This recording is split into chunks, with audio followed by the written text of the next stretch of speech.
Dear parishioners, queridos feligreses, Palm Sunday has always been one of my favorite liturgies of the whole year.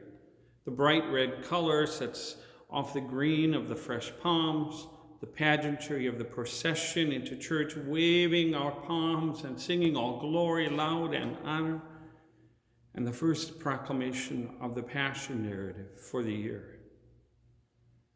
Each year, I give just a brief reflection, usually inviting us to make this week holy in whatever way we can, to participate in the services of the week.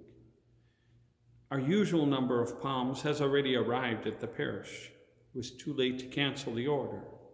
So instead of us sharing them in church, I am going to be blessing some of them and dropping them off at St. Francis Place, Villa St. Francis, Clare Heights, and Wilson Commons. Many of our senior members live in these places and are in quarantine, and the management will distribute the palms or make them available to those who wish. They won't go to waste. But more than that, the palms go with our prayers. I ask you to remember the seniors in our parish who live in these places, and for you to pray specifically for all those who receive our palms this year.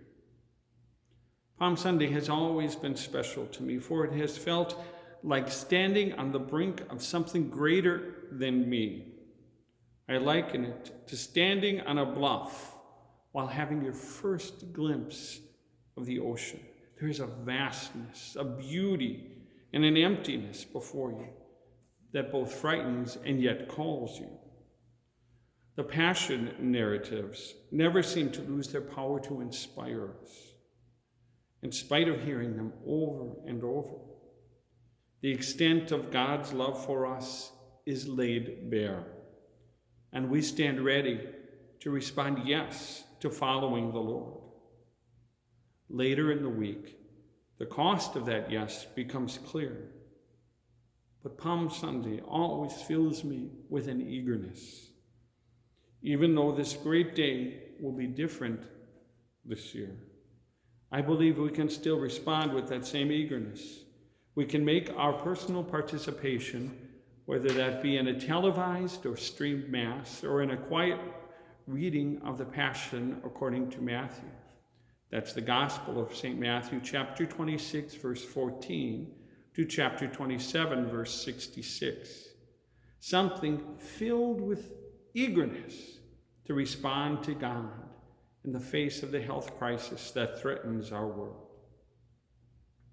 As we hear about Jesus' entry into Jerusalem out of love for us, we can think of the countless doctors and nurses and other healthcare professionals who enter into difficult and dangerous situations to care for their brothers and sisters who are sick. When we hear about Jesus dying alone on the cross, we can think of all those who are in isolation, in hospitals or at home, and face their fears alone. When we read about Jesus giving up his spirit, we can pray even more deeply for all the lives lost to this COVID-19 virus. Symbols are always a big part of Holy Week celebrations and of our homes. But often those symbols become so familiar that we fail to even notice them. The cross looms large over all the celebrations of this week. I suggest that you give the cross a prominent place in your home this week. If it hangs in a bedroom, move it to the living room. If it is already in the living room or dining room, add a ribbon or last year's palm branch, or any branch. Or if there are children in the home, enlist their help in decorating the cross for this week.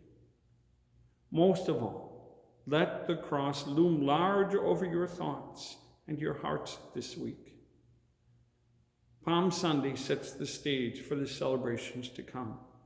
We can set the stage in our prayers so that God's grace can touch us in a special way, especially during this most unique year.